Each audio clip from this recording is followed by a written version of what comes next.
আমার নাম শিল্পী আক্তার। আমি মাত্র ১৪ বছরের তরুণী ছিলাম। প্রত্যেকদিন রাত হতেই আমার স্বামী আমার আপুর ঘরের ভিতরে ঢুকে যেত। এমনকি আমি যখনই তার কাছে যেতাম তখনই সে কিছু না কিছু বাহানা করে আমার আপুর ঘরের ভিতরে ঢুকে পড়ত। একজন সাধু বাবার কথা শুনে আজ আমাদের দুই বোনের জীবনটাই নষ্ট হয়ে গেছে। জানি না এমন কি কারণ ছিল, যার জন্য আমার স্বামী প্রত্যেকদিন রাত হতেই আমাকে ছেড়ে দিয়ে আমার আপুর ঘরের ভিতরে ঢুকে পড়ত। কিন্তু একদিন আমি যখন এই সত্যিটা জানার জন্য আমার মনে ভীষণ চিন্তা হয়ে গেছে। আমি সেই বিষয়টা জানার জন্য আমি ব্যাকুল হয়ে আছি। কেন আমার স্বামী আমার আপুর ঘরে যেত? আমি তা নিশ্চিত হওয়ার জন্যই একদিন আপুর রুমে আগে থেকে ঢুকে পড়ি ও আলমারির পিছনে লুকিয়ে থাকি। তারপর কিছুক্ষণ পরে আমার স্বামী যখন আপুর ঘরের ভিতরে আসলো, তারপরে সেই ঘরে যা দেখেছিলাম তা দেখার পর আমার আত্মাটা কেঁপে উঠেছিল। বন্ধুরা, মূল ঘটনাটি শুরু করার আগে তোমাদের কাছে ছোট্ট একটা রিকোয়েস্ট, তোমরা যারা এই ভিডিওতে এখনো লাইক দাওনি তারা ভিডিওতে লাইক করে চ্যানেলটি সাবস্ক্রাইব করে পাশে থাকবা। এবার চলো আসল ঘটনাটি বলি। আমার আব্বু আম্মু আজাদ নামের একটি ছেলের সঙ্গে আমার বিয়ে দিয়েছিল। বিয়ের পরে অনেক স্বপ্ন নিয়ে শ্বশুর বাড়িতে এসেছিলাম। ভেবেছিলাম স্বামীর ঘরে অনেক সুখে শান্তিতে থাকব। কিন্তু প্রত্যেক দিন রাত হতেই আমার স্বামী আমার আপুর ঘরের ভিতরে চলে যেত। জানি না সে আমার আপুর ঘরের ভিতরে গিয়ে না জানি কি করত। আমার আপুর বয়স তখন ১৭ বছর। আসলে আমার আপুর সরকারি চাকরি করার খুব ইচ্ছে ছিল। তাই সে আমার আব্বুকে বলেছিল সে চাকরি না পেলে বিয়ে করবে না। তাই আমার আব্বু ও জোর করে তার বিয়ে দিতে পারেনি। তাই আব্বু আমার বিয়েটা দিয়েছিল। আসলে আমি বয়সে আপুর চাইতে ছোট হলেও আমার শরীর স্বাস্থ্য দেখে কিন্তু আপুর চাইতে অনেক স্বামী মনে হতো। লোকে বুঝতেই পারত না যে আমি আপনার চাইতে বয়সে ছোট ছিলাম। কিন্তু আমার আপু তো ভীষণ তরুণী ছিল। আপুকে দেখে অনেক সুন্দর লাগত। আমি ছোট হলে কি হবে? আপুকে আমার চাইতে ছোট দেখা যেত। কিন্তু বাবা মা বাধ্য হয়ে আমার বিয়েটা তাড়াতাড়ি দিয়েছিল। কারণ আমি একটু বাড়ন্ত ছিলাম এবং আমাকে দেখে মনে হতো হয়তো বা আমার বয়স ২৫ থেকে ২৬ বছর। তারপর আমি যখন বিয়ে হয়ে শ্বশুরবাড়িতে এলাম, তখন বাসর রাতে স্বামী বলেছিল তোমাকে পেয়ে আমার জীবন ধন্য। এবং তার স্নেহ পেয়ে আমার মনে এটা বিশ্বাস তৈরি হয়েছিল যে আমার স্বামী আমাকে ভীষণ ভালোবাসে। বিয়ের ৩ দিন পরে স্বামী নিজে থেকেই আমাকে আমার আপুর বাড়িতে নিয়ে গিয়েছিল এবং সেখানে আমি স্বামীর সঙ্গে ৪ দিন ছিলাম। সেদিন যখন মায়ের বাড়িতে স্বামীর সঙ্গে আমার প্রথম রাত ছিল, তখন ঘুমোতে যাওয়ার আগে তার নাকি ঘুম আসছে না। তাই সে একটু বারান্দা ঘরে বসে থাকতে চায়। আমি তখন স্বামীকে বলেছিলাম ঠিক আছে, তুমি বাইরের সময় কাটাও, আমি শুয়ে পড়ছি। তারপর আধ ঘন্টা পরে মনে হলো বাইরের বারান্দা ঘর থেকে যেন হাসির শব্দ আসছে। হাসির শব্দ পেয়ে আমি যখন নিজের ঘর থেকে উঠে বাইরের ঘরে গেলাম, তখন প্রথমেই আমার ঘড়ির দিকে নজর গেল। ঘড়িতে তখন রাত্রি ১টা বাজে ছিল। তারপর আমি যখন বারান্দা ঘরে গেলাম, তখন দেখলাম আমার স্বামী আপুর সঙ্গে বসে গল্প করছিল এবং দুজনের হাতে কিন্তু চায়ের কাপ ছিল। ওই সময় কিন্তু স্বামী আমার আব্বুকে যে কথাগুলো বলেছিল সেগুলো আমি দাঁড়িয়ে দাঁড়িয়ে শুনেছিলাম এবং আমি জানতাম স্বামী ওই কথাগুলো এমনিতেই আমার আব্বুকে বলেছিল। আসলে স্বামী তখন আব্বুকে বলছিল সোহানা, আমি যদি বিয়ের আগে তোমাকে দেখতাম তাহলে কিন্তু বিয়েটাও তোমাকে করতাম। এবং এই ধরনের কথা বলে আমার আপু ও আমার স্বামী দুজনেই খুব হাসছিল। ওই সময় আমার আপু স্বামীকে বলেছিল, তোমার মতো একজন মানুষ পেলে তো আমি অনেক আগেই বিয়ে করে নিতাম। তাদের কথা শুনে তো আমিও খুব হেসেছিলাম এবং তাদের আড্ডায় যোগদান দিয়েছিলাম। এইভাবেই তো আমার বেশ ভালোই দিন কাটছিল। আমার স্বামী তো আমাকে ভীষণ ভালোবাসত, এমনকি সে আমাকে প্রায় দিন আমার বাবার বাড়ি নিয়ে যেত আমার বাবা মায়ের সঙ্গেও আপুর সঙ্গে দেখা করানোর জন্য। আমি তখন ভাবতাম যে আমার স্বামী কত ভালো, সে আমার সকল কথা রাখে। কারণ একটা মেয়ের যখন বিয়ে হয়ে শ্বশুরবাড়িতে আসে, তখন কিন্তু তার একটু আলগা মনে হয় এবং প্রায় দিন ইচ্ছে হয় বাবা মায়ের বাড়ি যেতে। এবং এই বিষয়টা আমার স্বামী বুঝত এবং আমার স্বামী আমার প্রতি এত যত্ন দেখে আমি ভীষণ খুশি হতাম। তারপর আমাদের বিয়ের কিছুদিন পরে যখন বিয়ের অ্যালবাম আমার স্বামীর হাতে দিয়ে যায়, তখন সে খুব খুশি হয়ে বিয়ের অ্যালবামটা হাতে নিয়ে আমাকে না দেখিয়ে ঘরের ভিতরে গিয়ে ঢুকে পড়ে এবং ভেতর থেকে দরজাটাকে লক করে দেয়। তারপর আমি যখন কিছুক্ষণ দরজায় বাড়ি দিয়ে স্বামীকে বললাম, আরে তুমি কি একাই অ্যালবামটা দেখবে, নাকি আমাকেও একটুখানি দেখতে দেবে? তারপর বল ৫ মিনিট পরে ঘর থেকে বেরিয়ে এসে আমাকে বলল, শিল্পা, এই অ্যালবামটা আমরা যদি তোমার বাবার বাড়িতে গিয়ে সবাই মিলে একসঙ্গে দেখি তাহলে কেমন হবে? স্বামীর এই আইডিয়া শুনে আমি তো খুব খুশি হয়েছিলাম। তারপর আমিও বাবার বাড়ি যেতে রাজি হয়েছিলাম। তারপর সেদিন সন্ধ্যায় যখন বিয়ের অ্যালবামটা নিয়ে বাবার বাড়িতে যায়, তখন আমি, আপু এবং আমার স্বামী আমরা ৩ জন মিলে বিয়ের ছবিগুলো দেখেছিলাম। এদিকে আমার শ্বশুর বাড়িতে আমি, স্বামী, আমার শ্বশুরমশাই ছাড়া আর কেউ ছিল না। আমার স্বামী তার বাবা মায়ের একমাত্র সন্তান ছিল। তাই আমার শ্বশুর কিন্তু আমার স্বামীকে যতটা ভালোবাসত, আমাকেও ঠিক ততটাই ভালোবাসত। এবং আমি আমার শ্বশুর এর মতো এত ভালো মানুষকে নিজের বাবার মতো করে পেয়ে জীবনে খুবই খুশি ছিলাম। তারপর শ্বশুরবাড়িতে ১ সপ্তাহ থাকার পরে আমার স্বামী বলল সে নাকি আমাকে আবার আমার বাবার বাড়িতে নিয়ে যাবে এবং সে নিজেও নাকি সেখানে ২-১ দিন থাকবে। এই কথা শুনে তো আমি খুব খুশি ছিলাম যে আমার স্বামী আমার সঙ্গে আমার বাবার বাড়িতে ২-৩ দিন থাকবে। তারপর বাবার বাড়ি গিয়ে আমরা ৩ জনে মিলে সারা দিন কিন্তু খুব গল্প করব। ৩ জন বলতে আমি, স্বামী ও আপু। তারপর সেদিন আমার আপু যখন নিজের মুখে আমার স্বামীকে বলেছিল যে আমাদের বাড়ির পাশে যে দরগাটা আছে সেই দরগাতে একজন সাধুবাবা আছেন এবং ওনার সব কথা কিন্তু সত্যি হয়। এবং আমার আপু তো এই সাধু বাবার অন্ধভক্ত ছিল। ওই সাধুবাবা যা বলতো আমার আপু কিন্তু ওনার সব কথা বিশ্বাস করত। আসলে আমার আপু পড়াশোনায় ভীষণ ভালো ছিল এবং সে ভবিষ্যতে চাকরি পাওয়ার যোগ্য কিনা সেটা জানার জন্য প্রায় দিন কিন্তু ওই সাধুবাবার কাছে চলে যেত। আমার আপু যে সাধু বাবার অন্ধভক্ত ছিল, এই কথাটা কিন্তু আমি অনেক আগেই আমার স্বামীকে বলেছিলাম। এবং সেটা জানার পরে স্বামী আমাকে বলেছিল, তোমাদের সাধু বাবার তো অনেক নাম শুনেছি, তাই আমিও তোমাদের এই সাধু বাবার সঙ্গে একবার দেখা করতে চাই। তারপর আমার স্বামীর কথা অনুযায়ী সেদিন আমরা ৩ জনেই কিন্তু সাধু বাবার কাছে গেছিলাম। সাধু বাবার কাছে যখন আমরা ৩ জনে যাই, তখন সাধু বাবার আসরে গেলে উনি আমাকে ইশারা করে বললেন আমাকে নাকি একটা দরগাতে গিয়ে এই মুহূর্তে এক্ষুনি একটা চাদর চাপাতে হবে। সাধু বাবার কথা শুনে আমি খুব আশ্চর্য হয়েছিলাম, কারণ আমরা তো স্বামী স্ত্রী দুজনে একসঙ্গে সেখানে গিয়েছিলাম। তাহলে ওই সাধু বাবা আমাকে একা কেন দরগা হতে চাদর চাপাতে বলেছিল? এই সত্যিটা তো আমি অনেক পরে জানতে পেরেছিলাম। এবং যখন সত্যিটা জানতে পেরেছিলাম, তখন আমার আপুর পুরো জীবনটাই শেষ হয়ে গিয়েছিল। সেদিন সাধু বাবার কথা অনুযায়ী আমি যখন আমার স্বামী আপুকে সাধু বাবার কাছে রেখে দিয়ে চাদর চাপিয়ে আবার তাদের কাছে ফিরে আসি, তখন কিন্তু আমার স্বামী আপু চেহারায় অন্যরকম দুশ্চিন্তার ছাপ ছিল। আমরা ৩ জনে কিন্তু খুব হাসি খুশি হয়ে দরগাতে এসেছিলাম। কিন্তু যখন আমরা ৩ জনে দরগা থেকে বাড়ি ফিরে যাই, তখন কিন্তু আমার স্বামী মুখে কোনো হাসি ছিল না। আমি তো তাদের কাছে এটা কারণও জানতে চেয়েছিলাম যে কেন তাদের চেহারায় মলিন ভাব রয়েছে। কিন্তু তখনও আমার স্বামী আপু আমাকে কোনো সত্যি কথা বলেনি। এবং সেদিনের পর থেকে কিন্তু আমার জীবনের সব কিছু পাল্টে যায়। এমনকি দরগা থেকে ফিরে আসার পরের দিন আমি যখন স্বামীর সঙ্গে শ্বশুরবাড়িতে ফিরে এসেছিলাম, তার পরের দিনই দেখি আবার সোহানা আপু আমার শ্বশুর বাড়িতে এসে হাজির হয়েছিল। এবং আবু বলেছিল সে নাকি আমাদের বাড়িতে কিছু দিনের জন্য থাকতে চায়। এবং এটা শুনে তো আমি খুব খুশি ছিলাম। কিন্তু যখন থেকে আমার আপু আমাদের বাড়িতে এসেছিল, তখন থেকেই আমার সঙ্গে কিছু না কিছু বিপদ ঘটতেই থাকত। একদিন তো একটা টুল থেকে পড়ে গিয়ে আমার কোমরে এতটাই আঘাত লেগেছিল যে আমি রান্নাবান্না কিছুই করতে পারতাম না। ওই সময় আমার আপু কিন্তু আমার খুব খেয়াল রাখত।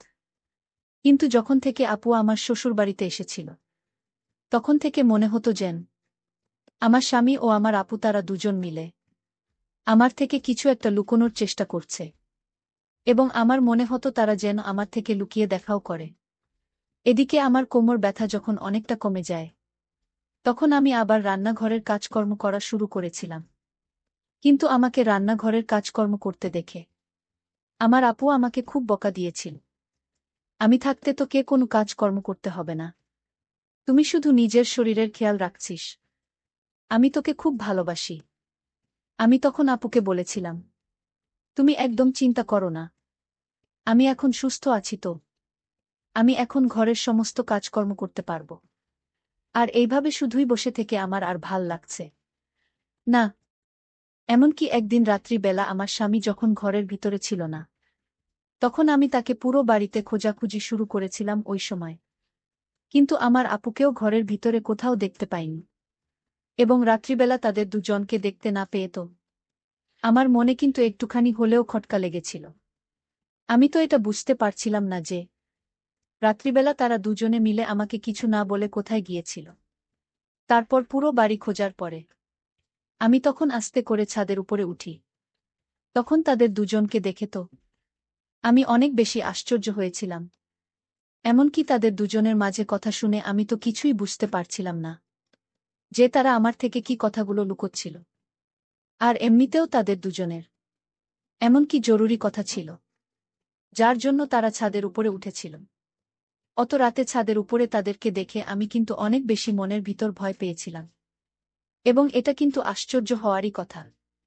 আমি তখন চুপচাপ সিঁড়ির উপরে দরজার একটা সাইডে গিয়ে দাঁড়িয়ে তাদেরকে দেখছিলাম। আসলে তখন আমার আপুকে বলছিল, সোহানা দয়া করে তুমি আমার স্ত্রীর জীবন রক্ষা করো, সবকিছু কিন্তু তোমার হাতেই আছে। তুমি যদি সাধু বাবার এই প্রস্তাবটা না মান তাহলে তো দেখতেই পাচ্ছ তোমার বোনের সঙ্গে কত কিছু অঘটন ঘটছে। তুমি আমাকে এবং আমার বোনকে আর কষ্ট দিও না। তুমি তো নিজে থেকেই বলতে যে সাধু বাবা যেটা বলে সেটাই নাকি সত্যি হয়। তাহলে সাধু বাবা আমাদের 3 জনের ব্যাপারে যেটা বলেছেন সেটা যদি সত্যি হয়ে যায়, তাহলে তুমি কি নিজেকে কখনো ক্ষমা করতে পারবে? আমার স্বামীর কথা শুনে আপু তখন হাউমাউ করে কাঁদতে শুরু করে দিয়েছিল। এবং তার কান্না দেখে আমার স্বামী তাকে সান্ত্বনা দিয়েছিল। এবং আমার আপু তো বারবার একটাই কথা বলেছিল যে আমি এমনটা করতে পারব না। জানি না আমার আপু বারবার কি না করার কথা বলছিল। তারপরে আমি আপু ও আমার স্বামীর মাঝে যা দেখলাম তা দেখে তো আমার দম বন্ধ হয়ে যাওয়ার মতো অবস্থা হয়েছিল। এবং আমার আপু তো হাউমাউ করে কেঁদে কেটে আমার স্বামীর সামনে মাথা নত করে বলছিল, দুলাভাই আমি এত বড় অন্যায় কিভাবে করতে পারি? ও তো আমার বোন। আমি যদি অন্যায় করি তাহলে আমার বোনের কি হবে? আমার স্বামী তখন বলেছিল, দেখো সোহানা, অন্যের ভালোর জন্য আমাদের কিন্তু অনেক সময় বলিদান দিতেই হয়। তাদের সব কথা শোনার পরে আমি তো কিছুই বুঝতে পারছিলাম না যে আমার স্বামী আমার আপু এমন কি ব্যাপারে কথা বলেছিল যেটা তারা আমার থেকে লুকিয়েছিল। এমনকি আমার আপু তো আমার স্বামীর কথা মানতে রাজি ছিল না। ওদিকে আমার মাথায় তো কিছুই ঢুকছিল না যে আমার স্বামী কি ব্যাপারে আমার আপুর সঙ্গে কথা বলছিল। পরের দিন সকালবেলা আমার সঙ্গে দুর্ঘটনা ঘটেছিল যে আমাকে হাসপাতালে ভর্তি হতে হয়েছিল। আমি তো রাতের ব্যাপারে স্বামীর সঙ্গে কোনো কিছু আলোচনা করার সুযোগও পাইনি। আসলে ওই সময় আমার স্বামী যখন দোকানে যাওয়ার জন্য তৈরি হচ্ছিল, তখন সে আলমারি থেকে নিজের জামাটা বের করে রাখতে বলেছিল। আমি তখন স্বামীর কথা মতো আলমারি থেকে তার জামাটা বের করতে যাই। ঠিক তখনই কাঠের আলমারির একটা পাল্লা খুলতেই কাঠের আলমারিটা হঠাৎ করে আমার উপরে পড়ে যায়। তারপরে তো আমি অজ্ঞান হয়ে গিয়েছিলাম এবং আমার কপালে অনেক আঘাত লেগেছিল। এবং আমি 1 সপ্তাহ কিন্তু হাসপাতালে ভর্তি ছিলাম। 1 সপ্তাহ পরে আমি যখন আমার মায়ের সঙ্গে শ্বশুরবাড়িতে ফিরে আসে, তখন আমার মনে হলো আকাশটা যেন আমার মাথায় ভেঙে পড়ল। কারণ আমার স্বামী ও আমার আপু তারা দুজনে কিন্তু বসে গল্প করছিল। তাদের মুখে অনেক হাসির চাপ দেখতে পেলাম। আমার কাছে মনে হয়েছিল তারা দুজন মনে হয় অনেক আপন। মনে হয়েছিল যেন 1000 বছর ধরে তাদের পরিচয়। আসলে আমি যখন হাসপাতালে ভর্তি ছিলাম তখন পুরো বাড়িটা আমার আপু কিন্তু সামলেছিল। তারপর আমি যখন হাসপাতাল থেকে শ্বশুরবাড়িতে ফিরে আসি, তখন আমাকে দেখামাত্রই আমার স্বামী অনেক বেশি আশ্চর্য হয়ে যায়। সে তখন আমাকে বলে, তুমি এখানে কি করছো? আমি তখন স্বামীকে অবাক হয়ে বললাম, আমি এখানে কি করছি মানে আমি আমার নিজের বাড়িতে ফিরে এসেছি। তুমি কি আমাকে দেখে খুশি হওনি? আমি 7 দিন পরে আজ শ্বশুরবাড়িতে ফিরে এসেছি। তোমার তো আমাকে দেখে খুব খুশি হওয়া উচিত ছিল। ওই সময় কিন্তু আমার শ্বশুরমশাই ও বাড়িতেই ছিলেন। উনি তো আমাকে দেখামাত্রই অনেক বেশি খুশি হয়ে বললেন, বৌমা, আজ তুমি 7 দিন পরে বাড়ি ফিরে এসেছ। আজ আমি খুব খুশি কারণ আমার ঘরের লক্ষ্মী আমার ঘরেই আবার ফিরে এসেছে।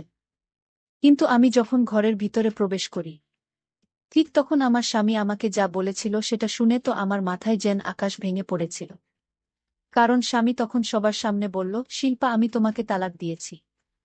তাই আজ থেকে তুমি এখানে নয়, তুমি তোমার বাবা মায়ের কাছেই থাকবে। এবং সোহানাকে আমি নিজের স্ত্রী করব। তাই সোহানা আমার বাড়িতে থাকবে, শুধু তাই নয়, আমরা দুজন দুজনকে অনেক ভালোবাসি। আমি তার জন্য জীবন দিতেও প্রস্তুত। আমি তখন হতভম্ব হয়ে স্বামীর দিকে তাকিয়ে বললাম, তোমার কি মাথা খারাপ হয়ে গেছে? তুমি এইসব উল্টোপাল্টা কি কথা বলছ? ঠিক ওই সময় আমার শ্বশুরমশাই তার ছেলের গালে একটা থাপ্পড় মেরে বললেন, এটা কি ইয়ার্কি করার সময়? বৌমা এখনো অসুস্থ আছে, আর তুই তার সামনে এই ধরনের বেহুদা কথা বলছিস? ওই সময় কিন্তু আমার আপু কেঁদেই যাচ্ছিল, এবং সে মাথা নিচু করে চুপচাপ দাঁড়িয়েছিল। তখন আমি না পেরে আমার আপুর কাছে গিয়ে জিজ্ঞেস করেছিলাম, আপু, আমার স্বামী যেটা বলছে সেটা সত্যি কথা? আমার আপু তখন কেঁদে কেঁদে বলেছিল যে, হ্যাঁ, এটা একদম সত্যি কথা, যে তারা দুজনে আমার অনুপস্থিতিতে সকল কিছুই, এবং তারা বিয়েও করবে। সবকিছু শোনার পরে আমার বাবা মা তো আমার আপুর সঙ্গে সেখানে সব সম্পর্ক শেষ করে দিয়েছিল, এবং আমাকে তারা নিজের বাড়িতে ফিরিয়ে নিয়ে এসেছিল। সবকিছু নিজের চোখে দেখার পরে তো আমি তো জ্যান্ত লাশের মতো হয়ে গিয়েছিলাম। পরের দিন আমার স্বামী যখন সমাজের 10 জন লোকের সামনে আমার আপুকে কবুল করার প্রস্তুতি নেয়, এবং এ সময় কিন্তু কাজী সাহেব ও তাদের বিয়ে কবুল করানোর জন্য প্রস্তুত ছিল, ঠিক তখনই আমি পুলিশকে নিয়ে সেখানে হাজির হয়েছিলাম। আসলে তার আগের দিন রাতেই আমার আপু আমাদের বাড়িতে এসেছিল, যদিও আমার বাবা মা তাকে ঘরের ভিতরে ঢুকতে দিতে রাজি হয়নি। কিন্তু আপুর কাকুতি মিনতি দেখে আমি বাবা মাকে বলেছিলাম তারা যাতে একটিবার আপুকে ঘরের ভিতরে ঢুকতে দেয়, এবং তখন আপু বলেছিল যে তারা নাকি আমার ভালোর জন্য দুজনে মিলে বিয়ে করার সিদ্ধান্ত নিয়েছে। আমি তখন বিয়ের কারণটা জানতে চেয়েছিলাম। তখন আপু আমাকে বলেছিল, যেদিন আমরা 3 জনে দরগাতে সাধু বাবার কাছে গিয়েছিলাম, সেদিন সাধু বাবা নাকি আমার স্বামীর ও আপুর হাত পরীক্ষা দেখে তাদের দুজনকে বিয়ে করার আদেশ দিয়েছিল, এবং সাধু বাবা বলেছিল আমার স্বামী যদি আমার বোনকে বিয়ে না করে, তাহলে আমি নাকি খুব তাড়াতাড়ি মৃত্যুর সম্মুখীন হব। এবং সাধু বাবার কথা শুনে ও আমার আপু যখন এই প্রস্তাবে রাজি হয়নি, তখন আমার প্রাণরক্ষার জন্য নাকি আমার স্বামী আপনার কাছে আমার প্রাণের ভিক্ষা চেয়েছিল। তাই আমার আপু সেই সাধু বাবার কথা শুনে ও আমার স্বামীর কথা শুনে আমার বোনের সঙ্গে বিয়ে করতে রাজি হয়েছিল। কিন্তু সেদিন আমি যখন আমার আপুর কথা শোনার পরে পুলিশকে সেখানে নিয়ে এসেছিলাম, তখন আমার স্বামী বাধ্য হয়ে কিন্তু এই সব কিছু সত্যি কথা বলেছিল। আমার আপুকে আমার স্বামী মিথ্যা বলেছিল। আসলে আমি মারা যাব না, এটা আমার স্বামী সাধু বাবার নামে মিথ্যা ভয় দেখিয়ে আমার বোনকে বিয়ে করেছিল। আসলে সাধু বাবা এই ধরনের কোনো কথাই বলেনি। আমার স্বামী আমার 2 বোনকেই বিয়ে করেছিল। সে তার মনের বাসনার জন্যই ষড়যন্ত্র করেছিল। বন্ধুরা, আজকের গল্পটি এখানেই শেষ করলাম। যদি গল্পটি ভালো লাগে তাহলে অবশ্যই চ্যানেলটি সাবস্ক্রাইব করে পাশে থাকবেন। ধন্যবাদ। আমার বয়স্ক স্বামীর 21 বছরের তরুণ যুবক ছেলে প্রত্যেক দিন রাত হতেই যখন দেখত যে আমার বয়স্ক স্বামী গভীর ঘুমে আছে, তখন আমার ছেলে মানে আমার বয়স্ক স্বামীর নিজের ছেলে লুকিয়ে আমার ঘরের ভিতরে এসে আস্তে করে আমার পাশে বসে তারপর ধীরে ধীরে আমার বিছানায় শুয়ে পড়ল। আমি তখন ঘুমে থাকলেও বুঝতে পারলাম আমার রুমের ভিতরে কেউ প্রবেশ করছে। তারপর বিছানায় আমার পাশে শুয়ে পড়ল। শোয়ার সাথে সাথে আমার চোখের ঘুম চলে গেল। আমি ভাবলাম এত গভীর রাতে আমার স্বামীর ছেলে অর্থাৎ আমার সৎ ছেলে আমার পাশে কেন, আমার বিছানায় কেন আসলো? সে যেমনি হোক না কেন আমি তো তার মা। কিন্তু আমার বয়সটা তখন 18 ছিল, আমি একদম যুবতী ছিলাম। আর আমার সৌন্দর্য দেখে যে কেউ আমাকে বিয়ে করতে চাইত। আমি এতটাই সুন্দরী ছিলাম। যাই হোক, আমার সৎ ছেলে যখন আমার রুমে চুপি চুপি আসলো, আমি তখন ভয় পেয়ে গেলাম। আসলে সেই ছেলেটি আমার কাছে কি চায়?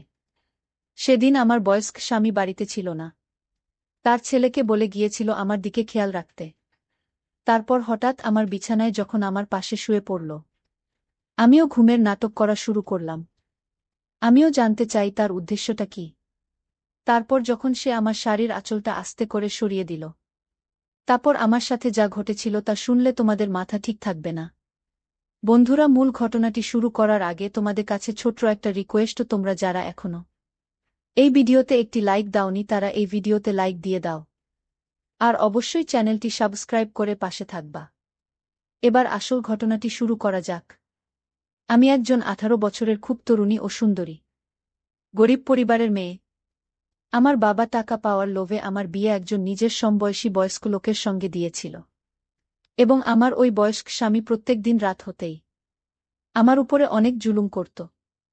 বিয়ের পরে আমি যখন শ্বশুরবাড়িতে আসি, তখন আগে থেকেই তো আমার স্বামীর 23 বছরের এক যুবক ছেলে ছিল। তা সত্ত্বেও জানি না কেন ওই বয়সে ওই বয়স্ক স্বামী কেন আমায় বিয়ে করেছিল।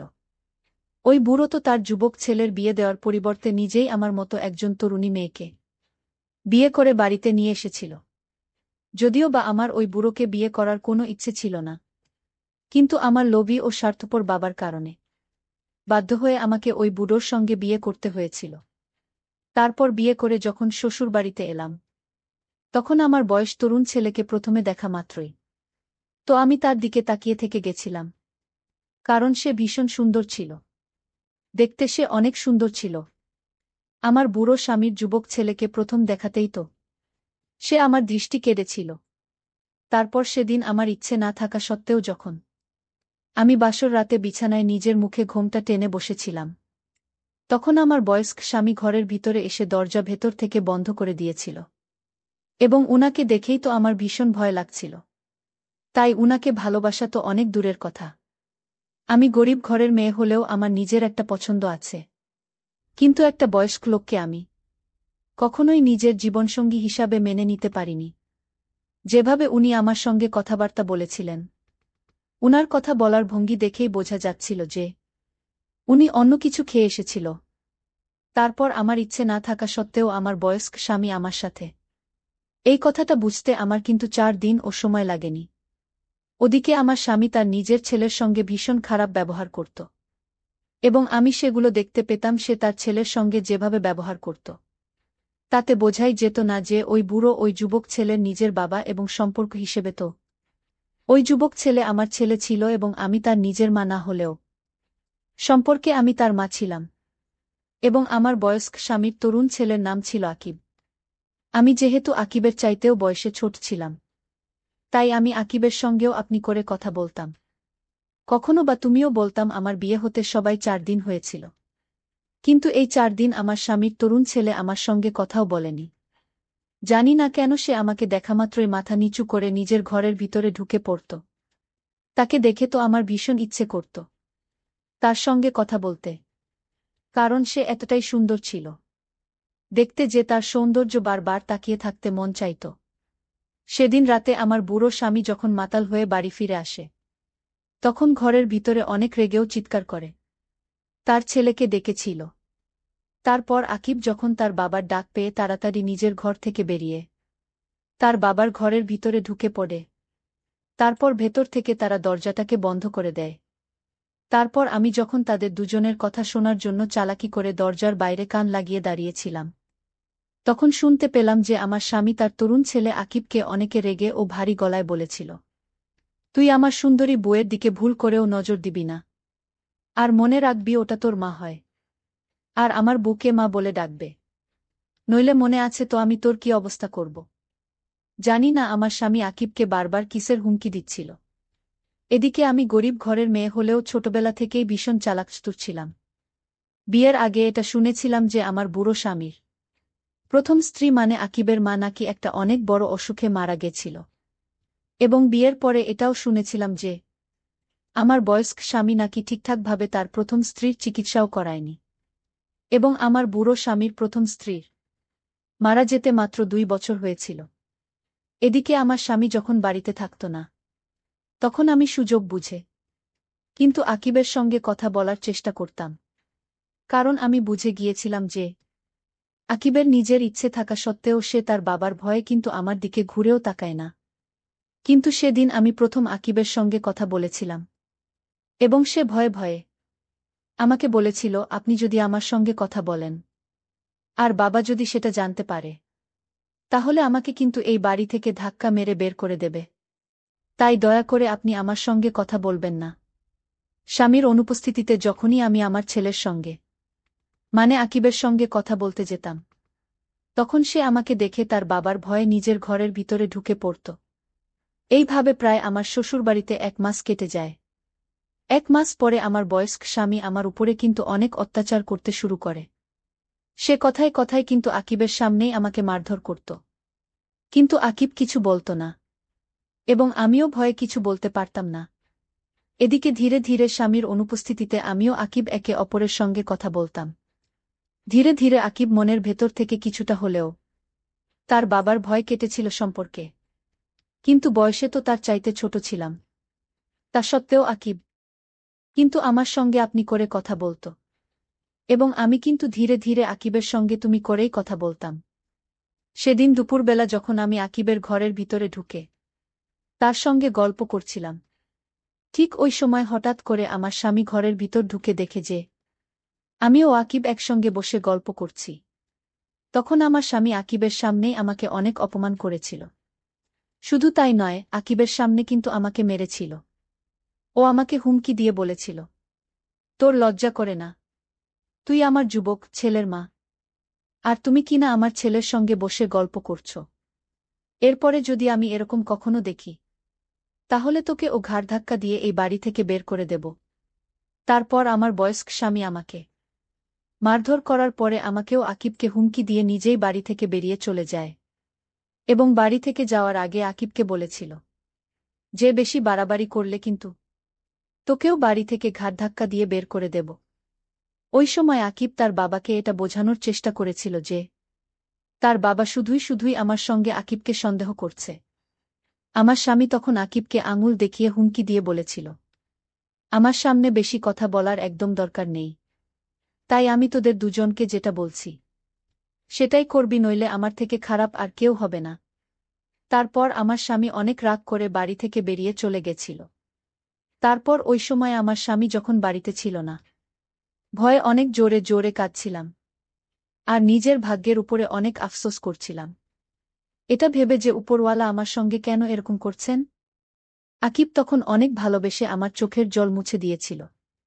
আমি তো প্রথম দিনই আকিবকে মনে মনে পছন্দ করে ফেলেছিলাম, কিন্তু সম্পর্কে সে যেহেতু আমার ছেলে ছিল, তাই আমি আকিবকে নিয়ে উল্টোপাল্টা কিছু ভাবার আগেই কিন্তু নিজেকে আটকে নিতাম, এবং নিজের মনকে এটা বলে বোঝাতাম যে তার ব্যাপারে ভেবে কোনো লাভ হবে না, কারণ সে তো সম্পর্কে আমার ছেলে হয়। আর এমনিতেও একতরফা ভালোবাসার কোনো দাম থাকে না। আমি তাকে মনে মনে পছন্দ করে কি করব? কারণ আকিব যদি আমাকে পছন্দ না করে, এবং সে যদি আমাকে নিজের মায়ের স্থান দিয়ে থাকে, তাহলে তো আমার তাকে মনে মনে ভালোবাসাটাই বৃথা হবে। ওদিকে আমার স্বামী প্রত্যেক দিন আমার একটু কিছু ভুল ত্রুটি হলেই আমাকে অনেক অপমান করত। ও আমার উপরে অনেক অত্যাচার করত। ধীরে ধীরে এই জিনিসগুলো যখন বাড়তে থাকে, তখন আকিব কিন্তু তার বাবাকে বাধা দিতে শুরু করে, এমনকি প্রত্যেক দিন কোনো না কোনো বাহানা কিন্তু আমার স্বামী আমাকে মারধর করত। সেদিন প্রথম যখন আমার স্বামী আমার মারধর করছিল, তখন আমার হাঁটুতে অনেক ব্যথা হয়েছিল। তাই আকিব বলল, মা আমি তোমার পায়ে মালিশ করে দেয়, কারণ তুমি পায়ে অনেক ব্যথা পেয়েছ। সেদিন আমি তাকে জিজ্ঞেস করেছিলাম যে আগে তো তুমি আমার সঙ্গে কথাও বলতে ভয় পেতে, কিন্তু এখন তো তুমি আমার সঙ্গে কথা বলো এবং আমার যত্ন নাও, তাহলে তোমার মনে কি আমার প্রতি কিছু আছে? আমার ছেলে তখন আমার কথা শুনে অনেক বেশি আশ্চর্য হয়ে আমাকে বলেছিল, আপনি এটা কি ধরনের কথা বলছেন? আপনি সম্পর্কে তো আমার মা হন, আর আমি কিভাবে আপনাকে নিয়ে অন্য কিছু ভাবতে পারি? সম্পর্কে আপনি আমার মা হন বলে আমি আপনার যত্ন করি ও খেয়াল রাখি, তাই এই ধরনের কথা ও চিন্তাভাবনা নিজের মাথা থেকে দূর করবেন। এই কথা বলে আকিব ভয় পেয়ে আমার আর কোনো কথা না শুনে ঘর থেকে বেরিয়ে চলে গেছিল। আর ওদিকে প্রত্যেক দিন আমার স্বামী আমাকে সন্দেহ করত। সে প্রত্যেক দিন রাতে কিছু খেয়ে এসে শুধু শুধুই আমার উপরে সন্দেহ করত, এবং আমাকে বলত, তুই একটা চরিত্রহীন মেয়ে, তুই আমাকে ছেড়ে আমার ছেলের সঙ্গে, এবং এই সব উল্টোপাল্টা কথা বলে আমাকে কষ্ট দিত। স্বামীর এসব কথা সহ্য করতে না পেরে আমি যখন ভয় পেয়ে জোরে জোরে কান্নাকাটি শুরু করতাম, তখন মাঝে মধ্যেই আকিব আমাদের ঘরের দরজায় ঠকঠক করত, এবং সে তার বাবাকে বাধা দিত। আমাকে সেদিন মারতে দেখে।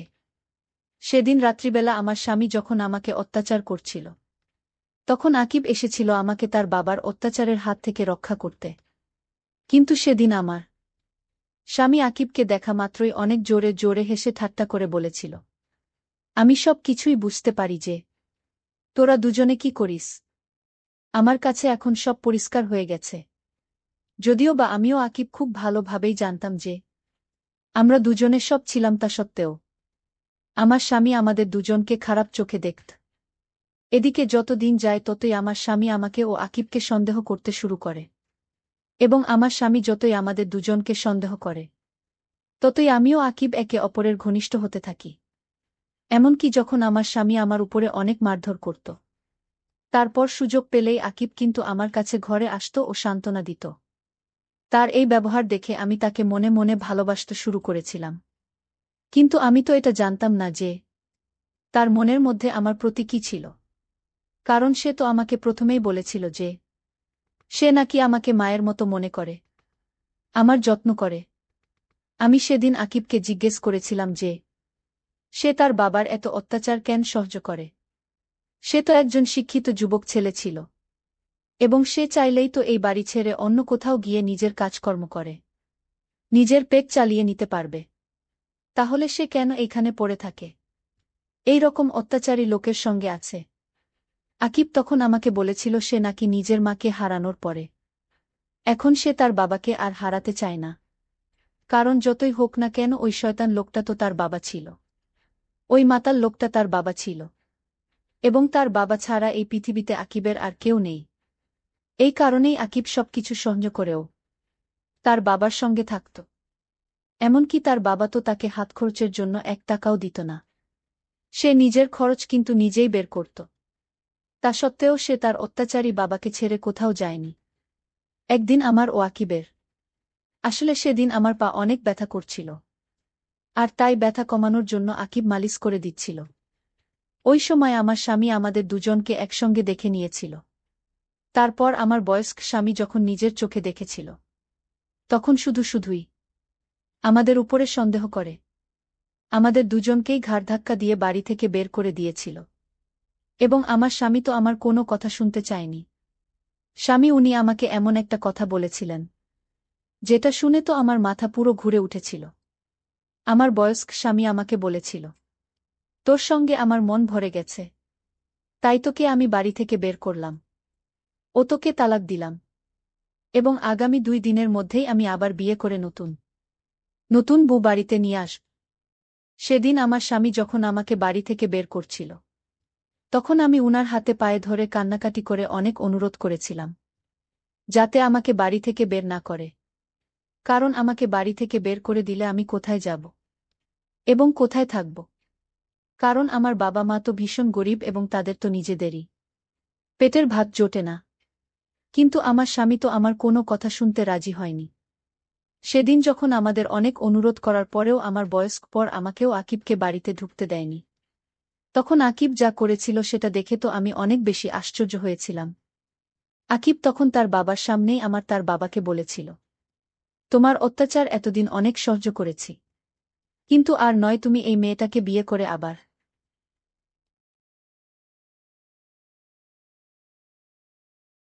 আর একটা মেয়েকে বিয়ে করতে চলেছ। কিন্তু আমি আর এই সব সহ্য করতে পারব না। তাই তুমি কি আমাকে বাড়ি থেকে বের করবে? আমি নিজে থেকেই এই বাড়ি থেকে বেরিয়ে যাচ্ছি, আর আজ থেকে মনে করব যে আমি অনাথ। এই বলে আকিব আমাকে একটা ভাড়ার ঘরে নিয়ে গিয়েছিল, এবং ওই সময় তো আকিবের সাহস দেখে আমি এক দৃষ্টিতে শুধু তার দিকেই তাকিয়েছিলাম। তারপর সে যখন আমাকে ভাড়ার বাড়িতে নিয়ে এসেছিল, তখন আমি তাকে জিজ্ঞেস করেছিলাম, আকিব, তুমি কি আমাকে ভালোবাস? আকিব তখন অনেক ভালোবেসে আমায় বলেছিল, বাবা যখন তোমার উপরে অত্যাচার করত তখন জানি না কেন তোমার জন্য আমার ভীষণ কষ্ট হতো, এবং এই কারণে ধীরে ধীরে আমি হয়তো তোমাকে ভালোবেসে ফেলেছি। আর এই জন্যই আজ আমি সাহস করে বাবার সামনে তোমাকে এখানে নিয়ে আসতে পেরেছি। সেদিন আমি আকিবের সব কথা শোনার পরে বলেছিলাম, তাহলে তুমি কি আমাকে বিয়ে করবে? এবং বিয়ের কথা শুনে আকিব আমাকে বিয়ে করতে রাজি হয়েছিল, এবং আমরা দুজনে কিন্তু রেজিস্ট্রি ম্যারেজ করেছিলাম। এই তুমি কম্বলের ভিতরে কেন? কেন মামি, আমি কি তোমার পর মানুষ? আমি কি তোমার বিছানায় ঘুমাতে পারি না? তুমি তো আমার মায়ের মতো। আর মায়ের সাথে থাকলে কি অপরাধ? আমি সেই কম বয়সী ছেলের কথা শুনে অবাক হলাম। আরে তাই বলে তুমি কম্বলের ভিতরে চলে আসবে? ছেলেটি বলল, মামি, আমার মা যদি বেঁচে থাকতো তাহলে কি আমাকে তাড়িয়ে দিত? মামি, আমার খুব শীত লাগছে, তাই আমি চলে আসলাম। গত বছর মায়ের সাথে থেকেছি, এখন আমার একা ঘুম আসে না। তারপর তার এমন এমন কথা শুনে আমার খুব কষ্ট লাগল। তারপর আমি তাকে আমার বিছানায় থাকতে দিলাম। রাত যখন গভীর হলো তখন সেই 11 বছরের ছেলেটি আমার সাথে। বন্ধুরা, মূল ঘটনাটি শুরু করার পূর্বে তোমাদের কাছে একটা রিকোয়েস্ট, তোমরা যারা এখনো আমার চ্যানেলটিকে সাবস্ক্রাইব করোনি, তারা আমার চ্যানেলটি সাবস্ক্রাইব করে পাশে থাকবা। এবার মূল ঘটনাটি শুরু করি। আমি যাকে বিয়ে করেছিলাম, মানে আমার স্বামীর একটা 11 বছরের মামাতো ভাই ছিল। সেই 11 বছরের মামাতো ভাইটা আমার দিকে এক অন্যরকম দৃষ্টিতে তাকিয়ে থাকত, যেন আমার কাছে তার কিছু চাওয়া। কিন্তু একদিন হঠাৎ ছেলেটি বলল, আমাকে আপনি গোসল করিয়ে দিবেন। আমি ভাবলাম তার বয়স 11, সে নিজেই গোসল করতে পারে, কিন্তু আমাকে দিয়ে গোসল করাতে চায় কেন? ছেলেটি কান্না করে বলল, আমার মা থাকলে আমাকে ঠিকই গোসল করিয়ে দিত। তার কথা শুনে আমার কিছুটা তার প্রতি মায়া হলো। তারপর একদিন গভীর রাতে ছেলেটি আমার কম্বলের ভিতরে আসে। তারপর কি ঘটেছিল তা জানতে ভিডিওটি শেষ পর্যন্ত দেখতে থাকুন। আমার নাম সেতু, আমার স্বামীর নাম রুবেল। আমি কিছুদিন যাবত লক্ষ্য করছি আমার রুমে প্রতি রাতে 11 বছরের একটা ছেলে আমার রুমে ঢুকে। সেই কম বয়সী ছেলেটি আমার সাথে কি করতে চায় এবং আমার কাছে কি চায়, কিন্তু আমি চোখ মেলে তাকাতেই আমি আর তাকে দেখতে পাই না। কিন্তু দরজা জানালা তো ভিতর থেকে লাগানো, তাহলে এই রুমে কিভাবে আসলো সে? ছেলেটি তখনও সেখানেই দাঁড়িয়ে আছে। সেতু ভাবল, কে ছোট বালকটি আমার রুমে কি করছে? সেতু এই ভেবে তার পিছনে থাকা বেড সুইচটা অন করে এবং যেই সামনে তাকায় দেখে যে তার এখন রুম সম্পূর্ণ খালি। কেউ নেই তার রুমে। কিন্তু একটু আগেই যাকে দেখতে পেল সে কে ছিল তাহলে? ভাবতেই যেন সেতু খুব ভয় পেয়ে যায়। তার শরীর ঘামতে থাকে। এটা এমনিতেই শীতের মৌসুম। সেতুর কপাল বেয়ে ঘাম পড়তে থাকে। সে ভাবল, এটা কোনো ভূত 11 তো। পাশের রুমেই তার বাবা মা ঘুমিয়ে আছে। চিৎকার দিলে হয়তো এখনই উঠে আসবে। কিন্তু সবচেয়ে বড় কথা হচ্ছে, এটা যদি আমার বিভ্রান্তি হয়ে থাকে তাহলে সবাই আমাকে নিয়ে উপহাস করবে। কেননা আমি একজন ডাক্তার। তার কাছে ভূত বলতে কিছুই নেই এখানকার যুগে। আর মাত্র কয়েকদিন পর সে নিজেই নিজের হবু স্বামী রুবেলের সাথে একটা ছোট্ট ক্লিনিক খুলতে যাচ্ছে। রুবেল নিজেও একজন ডাক্তার। তাদের প্রেম 2 বছর আগে শুরু হয়েছে, যখন তারা মেডিকেলে সেকেন্ড ইয়ার পড়ে। সেতু পড়াশোনায় খুবই তীক্ষ্ণ মেধাসম্পন্ন ছিল, কিন্তু ক্লাসের বাহিরে সে কারো সাথে একটা কথাও বলত না। সবসময় যেন মন মরা হয়ে থাকত। কিন্তু রুবেল মনে মনে সেতুকে খুব ভালোবাসত। যদিও অনেকবার সেতু রুবেলকে রিজেক্ট করে দিয়েছিল, কিন্তু রুবেল ও ছিল নাছোড় বান্দা। সেতুকে ভালোই ভেসেই যাচ্ছিল। ফলশ্রুতিতে সব গল্পের শেষের মতো একসময় সেতু রুবেল এর কাছে হেরে যায়। এদিকে বর্তমানে সেতু রুমে কাউকে না পেয়ে কিছুটা হতভম্ব হয়ে যায়। তাই এতক্ষণ ভাবনার জগতে ডুবেছিল। তার ভাবনার বিচ্ছেদ ঘটে একটা অদ্ভুত রকমের বিড়াল এর আওয়াজ। বলে রাখা ভালো, এই বিড়ালটা 11 বছরের ছেলেটি আমার রুমে বিড়াল ছেড়ে দিয়েছিল, আমাকে হয়তো ভয় দেখানোর জন্য। এর মাধ্যমে ঘাড় ঘুরিয়ে একটু নিচে তাকাতেই দেখল কালো রঙের একটা বিড়াল সেতুর দিকে তাকিয়ে আছে। সেতু বুঝতে পারছিল কিছুটা এটা 11 বছরের ছেলের কাজ। কিন্তু কেন সে আমার সাথে এরকম ভয় দেখানোর চেষ্টা করে? অবশ্যই এর পিছনে কোনো রহস্য আছে। আমি ভয় পেয়ে গেলাম বিড়ালটি দেখে। আমি ভয় পেয়ে দৌড়ে মা বাবাকে পাওয়ায় 2 হাত দিয়ে জড়িয়ে ধরি আমি। মা কি হয়েছে জানতে চাইলে আমি সবকিছু বলি। মা বাবা দুইজনই সেতুর রুম দেখার জন্য আসে, কিন্তু তারা সেই ছেলেটি কিংবা সেই বিড়ালটি কোনোটিকে খুঁজে পায় না।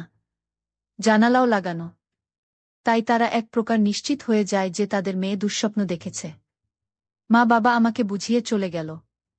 রুমে শুধু বসে রইলাম আমি। চারদিকে আবার নিজের 2 চোখ বুলিয়ে নিল। মন দিয়ে সব কিছু দেখতে লাগল। সেতু নিজেও বুঝে নিল যে এটা শুধু তার দুঃস্বপ্ন ছাড়া কিছুই ছিল না। তাই সে নির্বিঘ্নে আবার শুয়ে পড়ল। পরের দিন সকালে সেতুর ঘুম ভাঙল রুবেল এর ফোনে। এটা যেন এখন রুটিন হয়ে গেছে। রোজ সকালে সেতুর ঘুম ভাঙানোর দায়িত্বটা যেন রুবেল নিজেই নিয়েছে। সেতু পাশে থাকা ফোনটা তুলতেই রুবেল বলতে লাগল, কি করো তুমি? এই তো বিছানায় শুয়ে শুয়ে চাঁদ দেখি। এই তোমাদের বাসার ছাদ ফুটো হয়ে গেছে নাকি? না হলে বিছানায় বসে চাঁদ কিভাবে দেখো? আরে বোকা, আমি তো মজা করেছি। তাছাড়া এই দিনের বেলায় চাঁদ কোথায় পাবো আমি? ওহ তাই তো। থাক, আর হাসতে হবে না। কি বলবে বলো, আমার ফ্রেশ হতে হবে। চলো না আজ আমরা দেখা করি। কতদিন হয়ে গেল দেখা করি না। দেখা হলে গল্প করতে পারবো। মনটা হালকা হবে। শুধু ফোনে কথা বলে সময় পার করে দিই। পরশু দিন ও তো দেখা করলাম। আর কালই তো আমাদের বিয়ে। ওহ বুঝেছি। দেখেছ আমাদের মনের কত মিল। আমি কি বুঝাতে চেয়েছি তুমি বুঝে ফেলেছ। ঠিক আছে, আসব। এখন বাই। বলেই সেতু ফোনটা কেটে দিল। ফ্রেশ হয়ে খাবার খেয়ে নিয়ে বেরিয়ে পড়ল যেখানে রুবেল আর সেতু রোজ দেখা করে আসছে। সেতুদের কোনো গাড়ি নেই, তাই সেতু রিকশা ব্যবহার করছে। পার্কের সামনে নামতেই দেখে রুবেল দাঁড়িয়ে আছে। দুইজনে মিলে ভিতরে গিয়ে বসে গল্পগুজব করছে। হঠাৎ করে সেতু নিজের ভিতর কিছুটা অস্থিরতা অনুভব করতে থাকে। নিজের ভালোবাসার মানুষ, নিজের হবু স্বামীর সাথে সদ্য হাসি খুশি করা মেয়েটা যেন নিমেষেই কিছুটা অস্থিরতা অনুভব করছে। এই অস্থিরতা কিসের চাইতেও যেন মনে করতে পারছে না সেতু। রুবেল সেতুর এই দিকটা খুব ভালোভাবে লক্ষ্য করল। সে কিছুই না বলে শুধু সেতুর এমন দশা দেখে যাচ্ছে। হঠাৎ একজন পথ ভিক্ষুক এসে রুবেল এর সামনে বলল, স্যার গো কয়ডা টাহা দেন। আজ 2 দিন ধইরা কিছু খাই না গে। রুবেল নিজের মানিব্যাগ থেকে 100 টাকার একটা নোট বের করে দেয়। কিন্তু এদিকে সেতু সামনে দাঁড়িয়ে থাকা এই লোকটিকে এক নজরে দেখেই যাচ্ছে। তার যেন চোখের পাতা পড়ছেই না, মনে হচ্ছে সেতু যেন এই লোকটিকে কত না দিন ধরে চিনে। কিন্তু সেতুর চোখে এই লোকটি 11 বছরের ছেলে। আর রুবেলর চোখে 60 বছরের বুড়ো। সেতু দেখল ছেলেটি তাকে ইশারা করে বলছে, আজ রাত দেখা হবে তোমার সাথে এবং অনেক কথা আছে। সেতু তার এই কথা শুনে আর সহ্য করতে না পেরে অজ্ঞান হয়ে যায় এবং রুবেল এর সামনেই মাটিতে লুটিয়ে পড়ে। রুবেল ভাবল হয়তো সামনে দাঁড়িয়ে থাকা ভিক্ষুককে দেখে ভয় পেয়ে গেছে। তাই রুবেল ভিক্ষুকটিকে চলে যেতে বলল। রুবেল তাড়াতাড়ি করে সেতুকে তুলে নিজের গাড়িতে শুয়াল। সেতুদের বাড়িতে নিয়ে যেতেই নিজের মেয়েকে অজ্ঞান অবস্থায় দেখে সেতুর বাবা মা যেন খুবই চমকে গেল।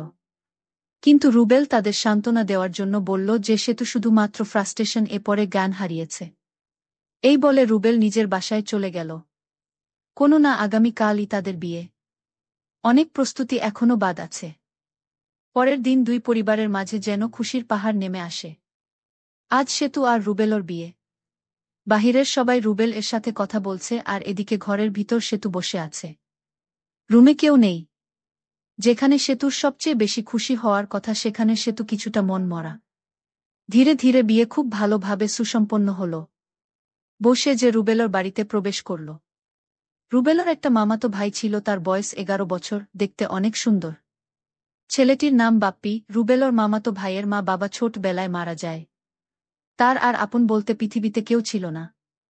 আর তাই রুবেল তাকে নিজের বাড়িতে এনে স্কুলে ভর্তি করে দেয়।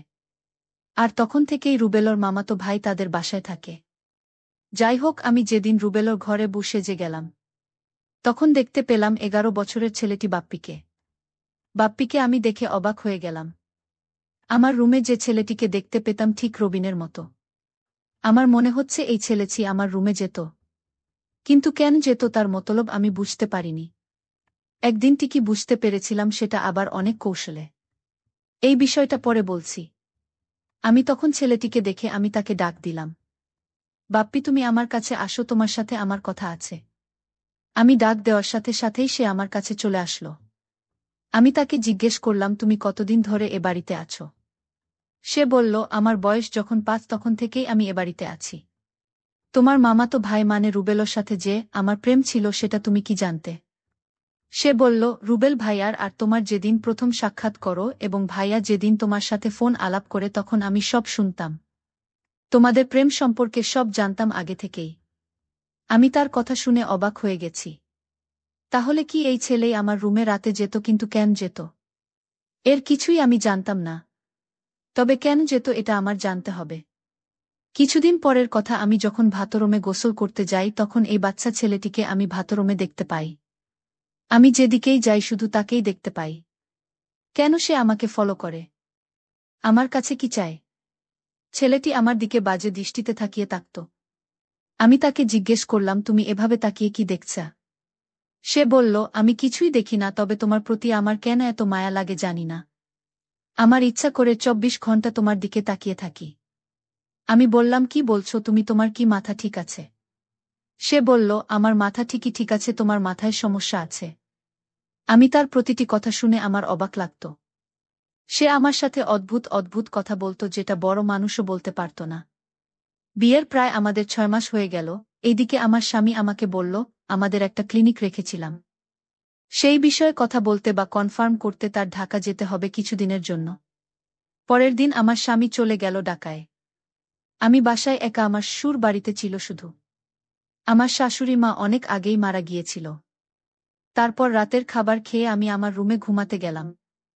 রাতের মাঝামাঝি সময় আমার ঘরে আমি কারো হাঁটার শব্দ শুনতে পেলাম এবং আমি আমার নিজের বাড়িতে যে বিড়ালটা ছিল সেই বিড়ালটা আমার রুমে দেখতে পাইলাম। আমি ভয় পেয়ে কান্না করতে লাগলাম।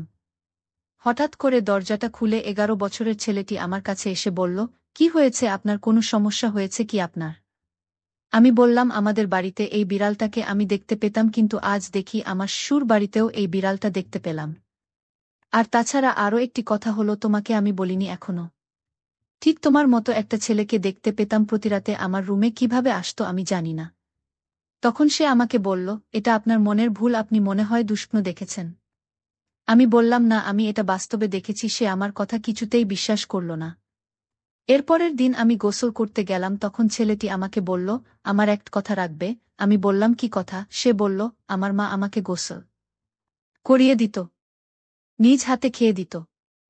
আমি আজ ৪ বছর যাবত সেই স্নেহ থেকে বঞ্চিত। তাই যদি আপনি কিছু মনে না করলে আমাকে আপনি গোসল করিয়ে দিবেন এবং নিজ হাতে ভাত খাওয়াইয়া দিবেন। আমি তার কথা শুনে অবাক হয়ে গেছি। আমি তখন তাকে সান্ত্বনা দিয়ে বললাম, আরে বোকা, তখন তো তুমি ছোট ছিলে আর এখন তো তুমি বড় হয়েছ। এখন তুমি নিজে নিজে গোসল করতে শিখেছ, নিজ হাতে খাইতে শিখেছ। এখন তো তুমি বড় হয়েছ। আমার কাছে তার এই চাওয়াটা আমার কাছে যেন অদ্ভুত লাগল। সে নিজেই পারে গোসল করতে, কিন্তু আমাকে বলছে গোসল করিয়ে দিতে। সে বলল, কোনো কিছু বলছো না যে আমি তাকে বলেছিলাম? আমি বলেছিলাম, তুমি আমার ছেলে না, আর তাই আমি তোমাকে গোসল করিয়ে দিতে পারব না। হঠাৎ লক্ষ্য করলাম ছেলেটির চোখ দিয়ে পানি জল জল করে পড়ছে, কান্না করছে, আর আমাকে বলতে লাগলো, বড়দের কাছ থেকে শুনেছি ভাবি হচ্ছে মায়ের সমতুল্য। তাহলে তুমি আমাকে কেন গোসল করাতে পারবে না আর নিজ হাতে ভাত খাওয়াতে পারবে না? আমি তার কথা শুনে বারবার অবাক হচ্ছি, বলে কি ছেলেটা? আমি তাকে বলছি, ঠিক আছে, আমি তোমার সব কথা শুনব। তার আগে তোমার এক সত্যি কথা বলতে হবে। সে বলল, আমি কোনোদিন কারো সাথে মিথ্যা কথা বলিনি আর বলবও না। আপনি বলেন, কি বলবেন? তখন আমি তাকে জিজ্ঞেস করেছিলাম, আমার বাড়িতে রাতে তুমি কি আমার ঘরে এই বিড়ালটি ছেড়ে দিতে এবং তুমি কি আমার রুমে যেতে? তখন সে বলল, আমিই যেতাম। তার এই কথাটা শোনার পর আমার সারা শরীর ভয়ে কাঁপতে লাগল। মাত্র ১১ বছরের ছেলেটি কিভাবে আমার রুমে গেল? আমি তাকে আবার জিজ্ঞেস করলাম, কেন যেতে আমাদের বাড়িতে? তখন সে বলল, আগে আমাকে গোসল করিয়ে দাও, তারপর বলছি। তার আগে আমি কিছুই বলবো না। তার একটাই কথা, তাকে গোসল করিয়ে দিতে হবে। আমি তাকে সন্দেহ করতে লাগলাম আর ভয়ও করতাম, কারণ তার যে কোন উদ্দেশ্য আছে। আমি মনে মনে একটা সিদ্ধান্ত নিলাম তাকে পরীক্ষা করার জন্য। আমি তার মনের উদ্দেশ্যটা জানার জন্য আমি তাকে গোসল করাতে রাজি হলাম। আমি তাকে গোসল করাতে নিয়ে গেলাম। গোসল করার সময় সে কান্না করতে লাগলো আর বলতে লাগলো, আমার মা বেঁচে থাকলে হয়তো তোমার মতো এভাবেই গোসল করিয়ে দিত। ১১ বছরের সেই ছেলের কথা শুনে আমি অবাক হতাম। ঠিক আছে, আজ তো তোমায় গোসল করিয়ে দিলাম, তোমার কথা রাখলাম, এখন বলো, এই বিড়াল এবং আমার ঘরে তুমি কিভাবে যেতে? তখন সে যে কথাটা বলল তা শুনে আমার মনে হলো আমার দম বন্ধ হয়ে আসছে। সে বলল, আমার মা মারা যাওয়ার পর আমি আমার মায়ের জন্য কান্না করতাম। আমি আমার মাকে কিছুতেই ভুলতে পারতাম না। আমার মায়ের মুখখানা সবসময় চোখে ভেসে উঠত। আমার রাতে ঘুম আসত না। আমি মামার কোনো কথা শুনতাম না। আমি এদিক সেদিক চলে যেতাম। তখন মামা আমাকে একজন সাধু বাবার কাছে নিয়ে চলে। সাধু বাবা আমায় দেখে বলল, এই ছেলে তার মায়ের জন্য পাগল। সে যদি তার মাকে দেখতে না পায় তাহলে কিছুদিনের ভিতরে পাগল হয়ে যাবে। মামা বলল, তাহলে এখন উপায় কি? সাধু বাবা তখন বলল, ওকে আমি একটা পোষা বিড়াল দিব, আর এই বিড়ালটি যার ঘরে থাকবে সেই ঘরে অবিবাহিত মেয়েটিকে সে তার মায়ের মতো দেখতে পাবে। সাধু বাবা তখন আমার মামাকে এই বিড়ালটি দিল এবং বলল যে, এই বিড়ালটি যার বাড়িতে রাখবে সেখানেই তার মাকে দেখতে পাবে। মামা তখন এই বিড়ালটি দিয়ে আমায় বলল, আমার সন্তান মানে আমার মামাতো ভাই যাকে বিয়ে করব তার বাড়িতে রেখে আসো। আমি তাই করলাম। এরপর থেকে আপনারে দেখতে মায়ের মতো লাগে। তাই আপনাকে দেখার জন্য আপনার রুমে যেতাম, কারণ আপনি তখন আমার চোখে মায়ের মতো হয়ে গিয়েছিলেন। তাই আপনার মায়া আমি কিছুতেই ভুলতে পারিনি। আর মায়ের কিছুটা অভাব পূরণ করার জন্য আমার মামাতো ভাই আপনাকে বিয়ে করে। কারণ গুণী লোকেরা বলতো ভাবি মায়ের মতোই হয়। আর তাই আপনাকে এ বাড়িতে বিয়ে করে আনা হয়েছে। হয়তো এই সম্পূর্ণ প্ল্যান মামার ছিল, শুধু আমাকে ভালো রাখার জন্য। আমি তার কথা শুনে অবাক হয়ে গেলাম এবং তাকে আমি মায়ের মতো স্নেহ করা শুরু করলাম। আরে ভাসুর, আপনি আমায় কোথায় নিয়ে যাচ্ছেন? এটা তো বিশাল জঙ্গল। আপনি তো বলেছেন আমাকে নিয়ে ঘুরতে যাবেন ভালো কোনো জায়গায়। আর এখন তো দেখছি আপনি আমাকে জঙ্গলে নিয়ে আসলেন।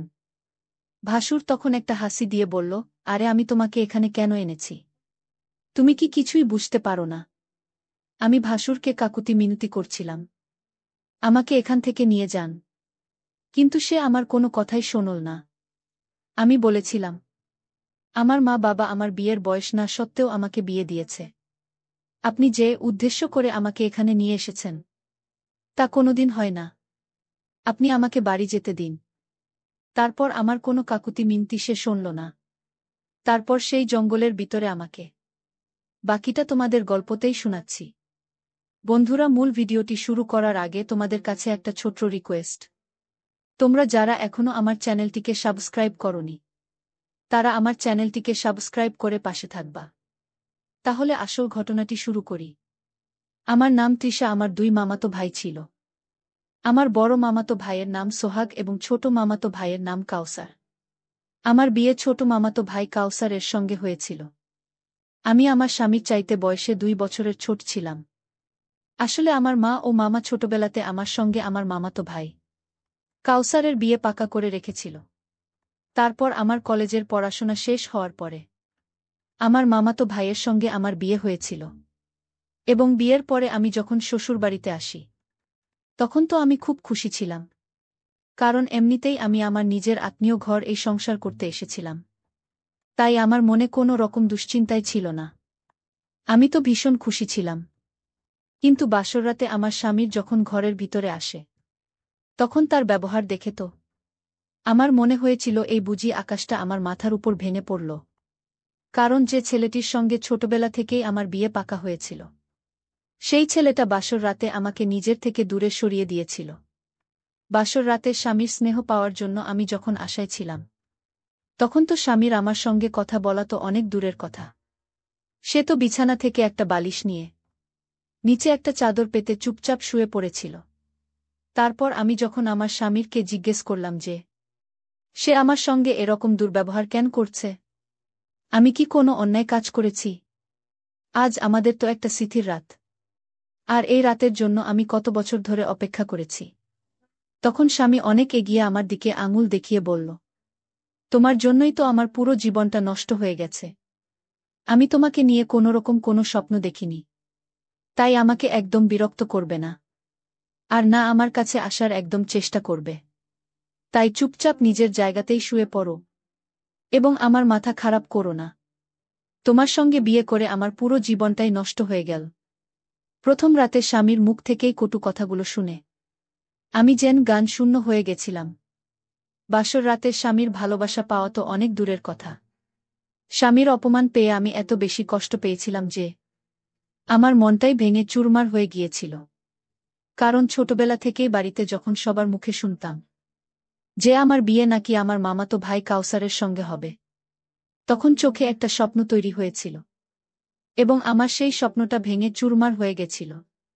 কিন্তু আমি যে ভেবেছিলাম বাসর রাতে তার সবকিছু উল্টোটাই হয়েছিল। ভেবেছিলাম বাসর রাতে স্বামীর সঙ্গে অনেক ভালো সময় কাটাবো, কিন্তু স্বামীর তো আমার মুখ দেখতেও রাজি ছিল না। যদিও বা আমি দেখতে ভীষণ সুন্দরী ছিলাম, তা সত্ত্বেও আমার স্বামীর বাসর রাতে কথাই বলেনি। আমি তো কিছুই বুঝতে পারছিলাম না যে আমার স্বামীর কি কারণে আমাকে এতটা ঘৃণা করত যে কিনা আমার মুখ দেখতেও পছন্দ করত না। বিয়ের প্রথম দিন রাতের বেলাতে আমি সারারাত বসে বসেই কাটিয়ে দিয়েছিলাম। আর মাথার মধ্যে একটা কথা ঘুরপাক খাচ্ছিল যে আমার স্বামীর যখন আমাকে পছন্দ করত না, তাহলে আমাকে বিয়ে বা কেন করেছিল? সে তো এই বিয়েতে আপত্তি জানাতে পারত। বিয়ের প্রথম রাতেই আমি বুঝতে পেরেছিলাম যে হয়তো এবার আমার পুরো জীবনটাই নষ্ট হয়ে যাবে। এবং এই কথাগুলো ভেবে ভেবেই সারা রাত আমি দুশ্চিন্তায় কাটিয়েছিলাম। পরের দিন সকালবেলা আমার জ্যাঠা নেই। আমাদের ঘরে কোনো রকম নখ না করে হঠাৎ করে ভেতরে ঢুকে পড়েছিল। ওই সময় আমি বিছানার এক কোণে চুপচাপ মন খারাপ করে বসেছিলাম, এবং ভেতরে ঢুকেই আমার কাকি স্বামীকে মেঝেতে শুয়ে থাকতে দেখে মুচকি হেসে আমার দিকে তাকিয়ে বলেছিল, কি ব্যাপার? আমার সুন্দরী দেবী রানী নিজের সৌন্দর্য দেখে ও বুঝি আমার দেওরকে নিজের করে নিতে পারোনি? আমি আমার জেঠানির এরকম ব্যবহার ও তার অদ্ভুত কথাবার্তা শুনে অনেক বেশি আশ্চর্য হয়নি, কারণ আমি তো আগে থেকেই অনেক দুঃখিত ছিলাম আমার স্বামীর এরকম ব্যবহারের জন্য। তারপর আমার জ্যাঠা বলল, তাড়াতাড়ি তৈরি হয়ে বাইরে চলে এসো। এবং এই কথা বলে আমার জ্যাঠা আমি নিজেও আমার রুম থেকে বেরিয়ে চলে যায়। সে একবারও আমাকে এটা জিজ্ঞেস করার প্রয়োজন মনে করেনি যে বাসর রাতে আমরা দুজন কেন আলাদাভাবে শুয়েছিলাম। এমনকি যে তার হাবভাব দেখে তো মনে হচ্ছিল যে সে যেন এই সব কিছু আগে থেকেই জানত। এইভাবে শ্বশুরবাড়িতে 2 দিন কেটে যাওয়ার পরে সেদিন সকাল বেলা যখন ঘুম থেকে উঠি, তখন জানতে পারি যে আমার জ্যাঠানি নাকি বাড়ি থেকে পালিয়ে গেছে। এমনকি আমার স্বামীরকেও খুঁজে পাওয়া যাচ্ছিল না। এবং সেদিন আমাদের আর কিছুই বুঝতে বাকি ছিল না যে আমার স্বামী ও তার ভাবের মধ্যে সম্পর্ক ছিল, এবং তারা দুজনে বাড়ি ছেড়ে পালিয়েছিল। আমি তো কোনোদিন স্বপ্নেও ভাবতে পারিনি যে বিয়ের পরে আমাকে এইসব দেখতে হবে, যার কাছে আমি ছোটবেলা থেকে অনেক ভালোবাসা পাওয়ার আশা করেছিলাম। সে তো আমাকে ঠকিয়েছিল। এদিকে আমার বড় মামাতো ভাই তার স্ত্রীর এরকম ব্যবহারের জন্য অনেক বেশি দুঃখিত ও কষ্টের ছিল, কারণ সে তো তার স্ত্রীর সঙ্গে 6 বছর সংসার করেছিল। এবং আমার মামাতো দাদার তার স্ত্রীর প্রতি একটা আলাদা টান ছিল। তাই ওনার কষ্টটা আমি ভালো করে বুঝতে পারছিলাম। ছোটবেলা থেকে যেহেতু আমাদের সঙ্গে খুব ভালো একটা সম্পর্ক ছিল, তাই সেদিন আমার স্বামীর আমার জ্যাঠানির এরকম ব্যবহারের জন্য আবেগের বশে আমার ভাসুরের বুকে মাথা রেখে আমরা দুজনেই কিন্তু অনেক কেঁদেছিলাম। ওদিকে আমার মামি মানে আমার শাশুড়ি মা আর কি উনি আমার জেঠানিকে অনেক বকাবকি দিয়েছিলেন, এটা বলে যে ওই মহিলার জন্য আজ আমাদের পুরো সংসারটা ছারখার হয়ে গেছে। ওই ডাইনি আমার 2 ছেলের জীবনটাই নষ্ট করে দিল। এবং তারা মিলে যে সম্পর্কে জড়িত ছিল, এটা নাকি বাড়ির লোকেরা কেউ বুঝতেও পারেনি। এবং সেদিন যখন আমাদের বাড়িতে এই ব্যাপারটা নিয়ে অনেক বেশি হাঙ্গামা হয়েছিল, তখন আমাদের বাড়ির পাশে যে চায়ের দোকানটা ছিল, সেই দোকানের চাচা আমার শ্বশুরকে বলেছিল যে চাচা নাকি আমার দেওর ও জ্যাঠামনিকে একসঙ্গে বাড়ি থেকে বেরিয়ে যেতে দেখেছিল। আমার তো শ্বশুর বাড়িতে আসতে সবে মাত্র 2 দিন হয়েছিল, তাই আমি তো এই ব্যাপারে কিছুই জানতাম না যে আমার স্বামীর সঙ্গে আমার জেঠানির সম্পর্ক ছিল। তার পর ধীরে ধীরে সব কিছু খোলসা হওয়ার পরে আমি আমার স্বামীর আলমারি খুলে যখন তল্লাশি শুরু করেছিলাম, তখন আমার দম বন্ধ হয়ে আসছিল, কারণ আমার স্বামীর আলমারির লকারের ভিতরে অনেকগুলো ছবি ছিল, এবং সেই ছবিতে আমার জেঠানি ও আমার দেওরে একসঙ্গে ছিল। এদিকে সবকিছু জানার পরে যখন আমার বাবা মা আমাকে বাড়ি নিয়ে যাওয়ার জন্য এসেছিল, তখন আমার মামাতো দাদা মানে আমার ভাসুর আমার বাবা মাকে বলেছিল আমি যাতে কিছুদিন তাদের সঙ্গেই থাকি। আমি চলে গেলে নাকি তারা সবাই আরও বেশি ভেঙে পড়বে। আমার ভাসুরের কথা শুনে আমি আর বাবার বাড়ি ফিরে যাইনি। তারপর শ্বশুরবাড়িতে থাকাকালীন আমি আমার মামাতো দাদার সঙ্গে প্রত্যেক দিন বেশ ভালোই গল্প করতাম। মানে ভাসুরের সঙ্গে আর কি, কারণ সে আমার ভাসুর হওয়ার আগে তো আমার মামাতো দাদা ছিল। এবং ছোটবেলা থেকে যেহেতু আমাদের মধ্যে কথাবার্তা হাসিঠাট্টা হতো, তাই আমার স্বামীর ও জেঠানির বাড়ি ছেড়ে পালিয়ে যাওয়ার পরে আমি আমার ভাসুরের সঙ্গে অনেক সময় গল্প করতাম। আমরা দুজনে একে অপরের দুঃখ ও কষ্টের কথাগুলো ভাগ করে বেটে নিতাম। আমার থেকে বেশি কষ্ট তো আমার বড় মামাতো দাদা মানে আমার ভাসুর পেয়েছিল। কারণ সে তো ওই মহিলার সঙ্গে 6 বছর সংসার করেছিল। এবং মহিলা কিভাবে পেরেছিল এক ভাইকে ঠকিয়ে আরেক ভাইয়ের সঙ্গে সম্পর্ক তৈরি করতে? আর ওই মহিলাটির জন্যই আমার কিন্তু সব স্বপ্ন ভেঙে ছারখার হয়ে গিয়েছিল। এদিকে আমরা দুজনে যখন গল্প করতাম, তখন আমার মামা মামি আমাদের কিন্তু কিছুই বলত না, কারণ তারা খুব ভালোভাবেই জানত যে আমরা দুজনে কতটা কষ্ট পেয়েছি। এদিকে যত দিন যায় আমি ও আমার মামাতো দাদা মানে আমার ভাসুর আর কি একে অপরের সঙ্গে আরও বেশি সময় গল্প করতে থাকি।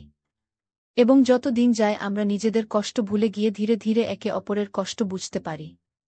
যেমন যখন আমার ভাসুরের ঘরে আসার সময় হতো, তার আগে কিন্তু আমি সেজেগুজে তৈরি হয়ে থাকতাম।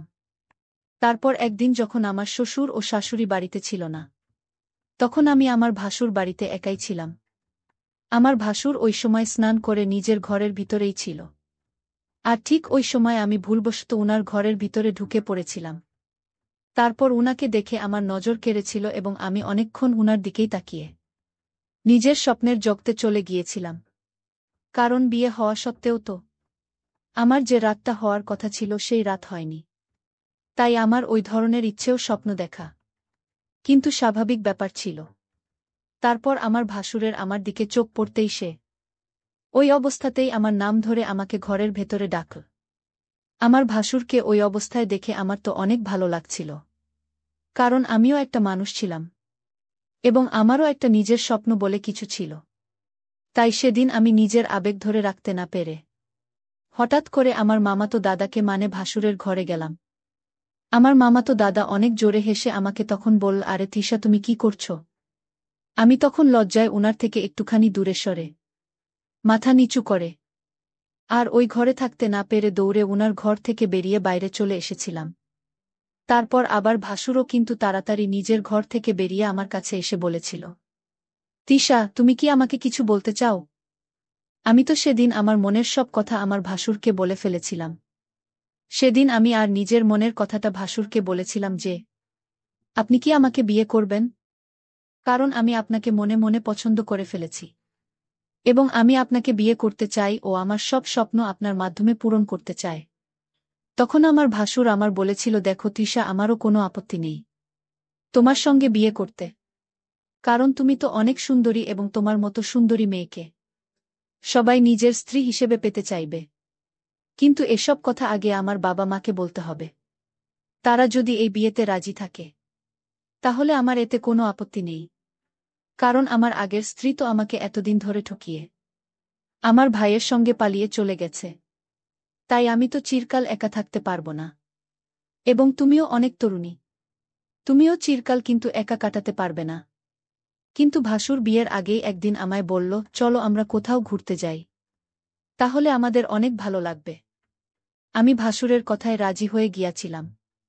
ভাসুর তখন আমাকে একটা বিশাল জঙ্গলের ভিতরে নিয়ে গেল। আর সেই জঙ্গলটা দেখতে অনেক ভয়ানক ছিল। আমি ভাসুরকে বললাম, আপনি এখানে আমাকে কেন নিয়ে এসেছেন? ভাসুর বলল, আর এই জঙ্গলে অজানা কিছু জিনিস আছে যা দেখলে তোমার ভালো লাগবে। আমি তার কথায় অনেক ভয় পেয়েছিলাম। আমি ভাসুরকে বললাম, চলো এখান থেকে আমরা অন্য কোথাও চলে যাই। ভাসুর বলল, আরে আমি কি তোমাকে এখানে নিয়ে এসেছি চলে যাওয়ার জন্য? আজ তোমার সকল স্বপ্ন পূরণ হবে। আমি বললাম, স্বপ্ন পূরণ করতে জঙ্গলে কেন? সে তখন বলল, তুমি কি করে ভাবলে আমি তোমাকে বিয়ে করব? আমি আজ তোমাকে এনেছি শুধু আমার স্বপ্ন পূরণের জন্য। ভাসুরের কথা শুনে আমার গলা শুকিয়ে গেল। আমি বললাম, আমাকে এখান থেকে যেতে দাও। আমি বাড়ি চলে যাব। তুমি আমার সাথে এরকম নাটক করো না। ভাসুর তখন আমাকে একটা রুমাল দিয়ে বলল, তোমার মুখে ময়লা পরিষ্কার করে নাও। আমি তার কথায় রুমালটা নাকের কাছে এনে শুকতেই আমি অজ্ঞান হয়ে গেলাম। তারপর ভাসুর তার নিজের স্বপ্ন পূরণ করল। আমার যখন জ্ঞান ফিরল, আমার পাশে কাউকে দেখতে পেলাম না। আমি বুঝতে পেরেছিলাম আমার সমস্ত গোপন সম্পদ চুরি করেছিল। বন্ধুরা, আজকের গল্পটি এখানেই শেষ করলাম। ভালো লাগলে চ্যানেলটি সাবস্ক্রাইব করে পাশে থাকবা। ধন্যবাদ। গ্রামের সমস্ত মহিলারা খুবই অসহায় হয়ে সেই ঘরে যেতে বাধ্য হয়েছিল। আর তাদের মতো আমি অসহায় ছিলাম। তাই আমাকেও সেই ঘরে যাওয়ার সিদ্ধান্ত নিতে হল। যদিও আমি জানতাম এই ঘরে যে মহিলা যায়, ফিরে আসার সময় তার অবস্থা আগের মতো থাকে না। তাদের সাথে এমন কিছু হয় যার কারণে তারা চিৎকার করতে থাকে। তারপরে তাদের অবস্থা এমন হয় যে তারা হাঁটাচলা করতে পারে না। তাদেরকে ধরে বাড়ি অবধি পৌঁছে দিতে হয়। এরকম জায়গায় কেউ যেতে চাইবে না, এটা তো নিশ্চিত। তাই তারাই যায় যারা খুব বেশি অসহায় হয়। আমিও খুব অসহায় ছিলাম। তারপরেও আমার খুব বেশি ভয় করছিল। তার উপরে আমার স্বামী জানত না যে আমি এখানে যাচ্ছি। যদি কোনো মহিলা এই ঘরে যেত আর তার স্বামী এ কথা জানতে পারত, তাহলে সে তাকে ছেড়ে দিত। আমার স্বামী তো এমনিতেই খুব রাগী ছিল। তাই সে যদি এই কথা জানতে পারত তাহলে আমাকে সঙ্গে সঙ্গে ডিভোর্স দিত। কত যে কোনো কথাতে এমনিতেই রেগে যেত। তাই আমি ওর সাথে কোনো কথা বলার আগে 10 বার ভাবতাম। এখন হয়তো আপনারা বুঝেছেন যে আমাদের সম্পর্ক কতটা অদ্ভুত ছিল। কিন্তু এই দুনিয়াতে স্বামী স্ত্রীর সম্পর্ক অদ্ভুত অদ্ভুত রকমের হয়। যেমন প্রথমেই বলেছি যে যদি কেউ খুব অসহায় হয় তাহলে সে এই ঘরে যেতে হয়। কিন্তু আমি কেন অসহায় ছিলাম? আর কিভাবে এই অবস্থায় পৌঁছে গেছিলাম? আমি সেই ঘরের মধ্যে যখন প্রবেশ করলাম, তখন সামনের দৃশ্য দেখে আমার কলিজাটা কেঁপে উঠত। কেননা এই ঘরে তো আমার স্বামী সমস্ত মহিলার সাথে যা করেছিল তা জানলে তোমাদের মাথা ঠিক থাকবে না। বন্ধুরা, তোমাদের জন্য খুব কষ্ট করে আমি ভিডিও তৈরি করি। তাই তোমাদের কাছে ছোট্ট একটা রিকোয়েস্ট, তোমরা এই ভিডিওতে একটি লাইক করে চ্যানেলটি সাবস্ক্রাইব করে পাশে থাকবা। এবার আসল ঘটনাটি শুরু করি। আমার নাম ফরিদা। আমরা যে গ্রামে থাকতাম সেই গ্রামে খুবই কম লোক থাকত। এখানে খুব বেশি মানুষ থাকত না। কিন্তু যতগুলো ফ্যামিলি ছিল তাদের বাড়িতে কোনো না কোনো সমস্যা লেগেই থাকত। সবাই বলতো যে এই গ্রামে কারো অভিশাপ আছে। সেই কারণেই লোকজন এখান থেকে চলে যাচ্ছিল। কিন্তু আমরা গরিব ছিলাম, সেই কারণে কোথাও যেতেও পারতাম না। আমি খুবই সুন্দরী ছিলাম।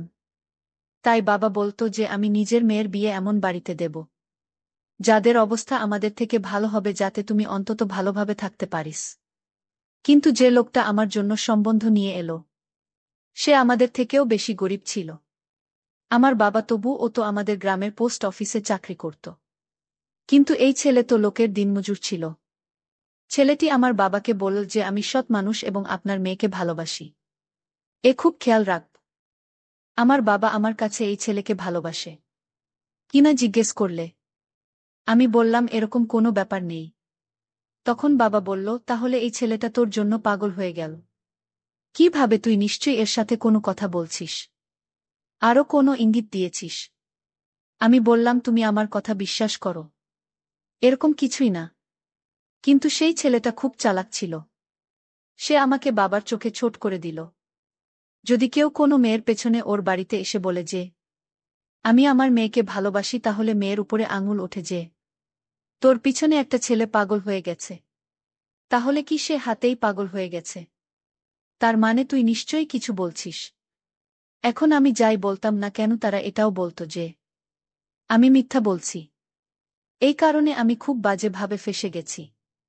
সেই ছেলেটি আমার বাবাকে আরও বলল যে আপনার মেয়ে আমাকে ভালোবাসে, কিন্তু ভয়ের কারণে আপনার সামনে বলতে পারছে না। আমার উপরে আমার বাবার অনেক আশা ছিল। আমাকে নিয়ে তাদের খুব অহংকার ছিল।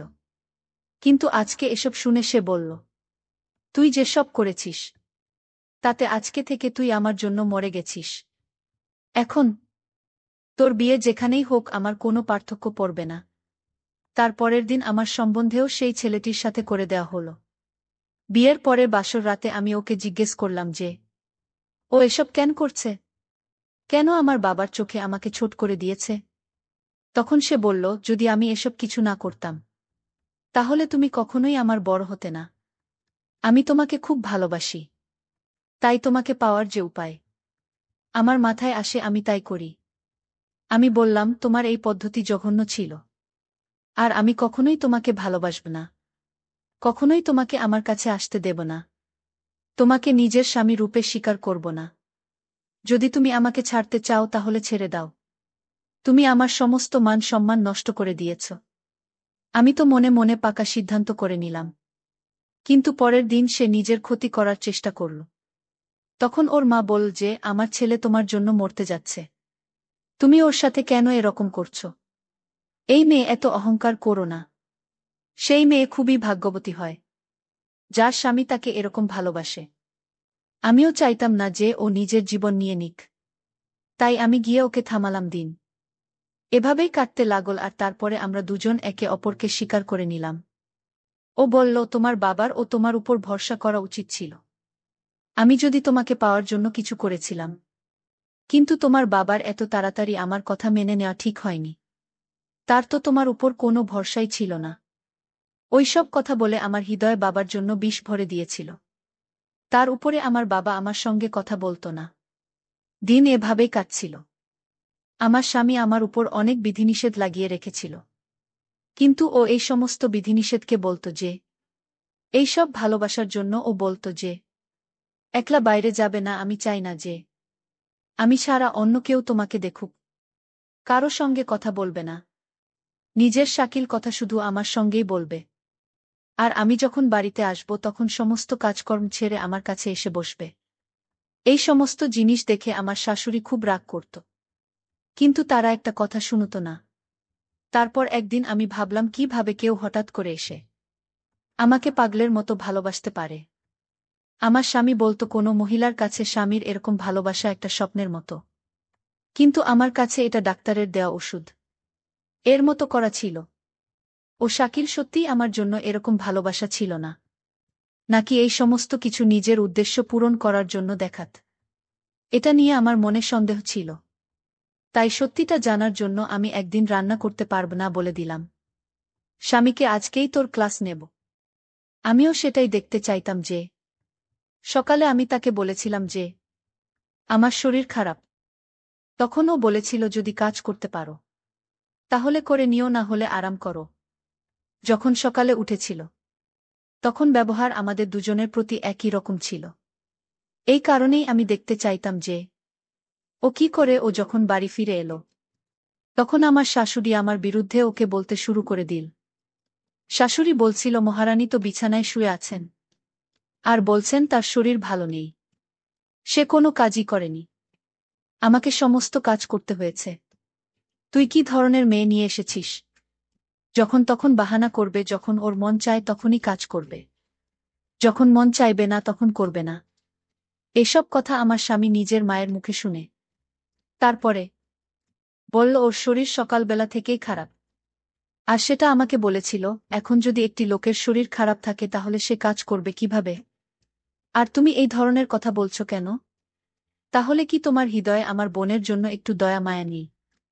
তুমি কি তাকে ঘৃণা করো যাকে আমি ভালোবাসি? যখন এই কথা বলল তখন আমি খুব খুশি হয়ে গেলাম। এরপরে আমার শাশুড়ি বলল, না বাবা, আমি তো বলেছিলাম যে ওই বাড়ির বউ।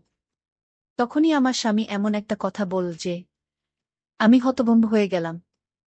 সে বলল, ওই বাড়ির বউ নয়, এই বাড়ির মেয়ে। যদি তোমার মেয়ে এরকম করত তাহলে কি তুমি তার বিরুদ্ধে এরকম ভাবে অভিযোগ করতে পারতে? আমার শাশুড়ি এমন ভাবে হতভম্ব হল যেন তার সমস্ত আশা ভরসা ভেঙে গেছে। এরপরে তিনি তাড়াতাড়ি করে বললেন, ঠিক আছে, তাহলে একে ডাক্তারের কাছে নিয়ে যাও যাতে তাড়াতাড়ি করা ঠিক হয়ে যায়। এসব কথা শুনে আমার চোখে আনন্দের জল চলে এল, কেননা এই লোকটা আমায় সত্যি ভালোবাসে। ভালোবাসা তো পেয়ে গেছি, কিন্তু এই বাড়িতে খুবই অভাব অনটন ছিল। সেখানে খাওয়া দাওয়ার অভাব লেগেই থাকত, কেননা আমার বর একাই ইনকাম করত। কিন্তু এই বাড়িতে আমার শাশুড়ি আর আমার স্বামীর দুই বোন ছিল, যাদের একজনের বিয়ে হয়নি, কিন্তু আরেকজনের বিয়ে হয়ে গেছে। যার বিয়ে হয়েছে সে প্রায় দিনই নিজের বাচ্চাদের নিয়ে চলে আসত। আমার সন্তান হচ্ছিল না বলে আমার শাশুড়ি আমাকে একবার কথা শুনিয়ে দিল। তারপর আমার স্বামী তাকে এমন কথা শোনাল যে সে দ্বিতীয়বার আমাকে আর কখনো কথা শোনায়নি।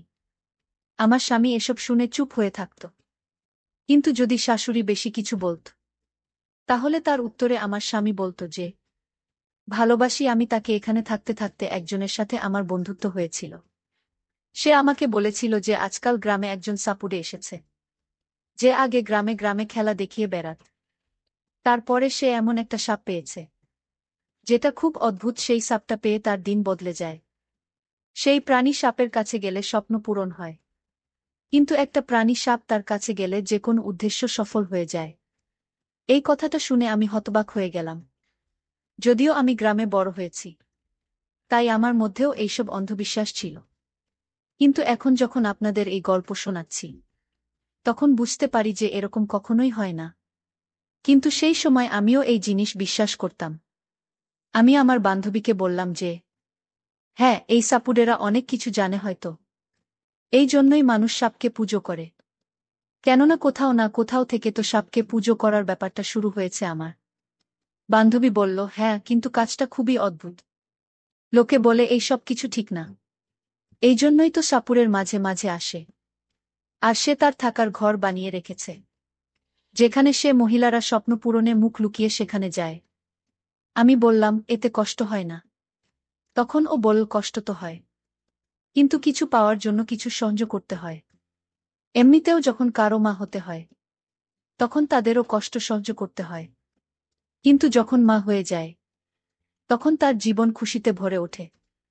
আমি বললাম, হ্যাঁ, যখন তোমাকে বন্ধ্যা হওয়ার কথা শোনানো হয়, তখন তুমি চুপচাপ এটাই ভাবতে থাকো যে তোমার স্বামী তোমাকে ছেড়ে দেবে না। তো ও বলল, হ্যাঁ, এরকমই হয়। এরপরেও আরো বল, আমার দিদি মা হতে পারছে না, তাই দিদি সেখানে যেতে চাইছে। কিন্তু এই সাপুড়েকে মাঝে মাঝে দেখা যায় হঠাৎ করে আসে, হঠাৎ করেই চলে যায়। এই সমস্ত গল্প আমি বিশ্বাস করে নিলাম। এরপরে যখন বাড়িতে এলাম, তখন সামনের দৃশ্য দেখে তো আমি হতবাক হয়ে গেলাম।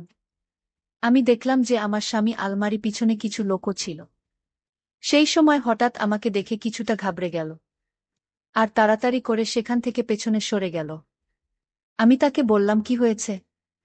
তখন সে বলল, আমি সাদা রঙের জামাটা খুঁজছি। আমি বললাম, সেটা তো আমি আয়রন করে বাথরুমে রেখে দিয়েছি। তখন ও বলল, তাহলে আমি স্নান করিনি। ও স্নান করতে চলে গেল। আর আমি চা বানাতে যাচ্ছিলাম।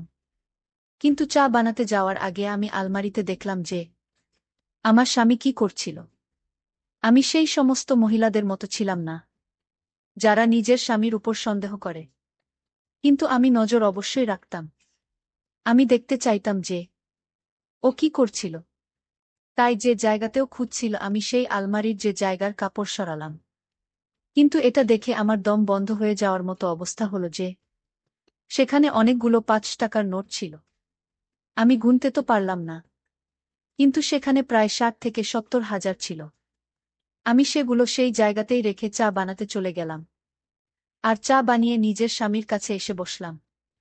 আমরা যখনই চা খেতে একসাথে বসতাম, লক্ষণীয় আমার প্রশংসা করত, নিজের ভালোবাসার প্রকাশ করত। এছাড়াও ও বাড়ি থেকে কাজে যাওয়ার সময় আমার সঙ্গে এমনভাবে কথা বলত যেন দুবাইয়ে যাচ্ছে। আর যখন কাজ থেকে ফিরে আসত, তখনও এমনভাবে কথা বলত যেন বহু বছর পর ফিরে এসেছে। তারপরে আমাকে জিজ্ঞেস করত, তোমার কোনো জিনিস দরকার? আমি তোমার জন্য নিয়ে আসব। যদি ওর কাছে খুব বেশি টাকা থাকত না, এই কারণে আমি না করে দিতাম যে আমার কিছুই দরকার নেই। এছাড়াও আমরা যখন চা খেতে বসতাম, তখনও আমার চোখের দিকে তাকিয়ে থাকত। আর এমন এমন সুন্দর সুন্দর কথা বলত, যেমনটা সমস্ত মেয়ে শুনতে চায়। এতে আমার বিশ্বাস হয়েছিল যে এই লোকটা আমার উপরে পাগল, এ আমাকে খুবই ভালোবাসে। আর আমার ভালোবাসার জন্য সবকিছু করতে পারে। এরপরেও বল যে, আমি জানি বাড়িতে খুবই অভাব। তুমি ৬ মাস কোনো রকম ভাবে এখানে কাটিয়ে দিয়েছ। কিন্তু বিশ্বাস করো, সারা জীবন তোমাকে এভাবে কাটাতে হবে না। সবকিছু ঠিক হয়ে যাবে। আমি খুব পরিশ্রম করে তোমার জন্য বড় দেখে একটা ঘর, গাড়ি আর সোনার গহনা ও বানাব। আমি বললাম, আমার বাড়ি, গাড়ি আর সোনার গয়না চাই না। ব্যাস এমন জীবন চাই যেখানে সবকিছু ঠিক থাকবে, কমপক্ষে কোনো অভাব থাকবে না। যা খেতে মন চাইবে সেটা পেয়ে যাব। আর ভগবান আমাদের সন্তান দিয়ে দিয়ে দেখ। আর একটা ছোটখাটো ঘর থাকুক, যেটা নিজেদের হবে।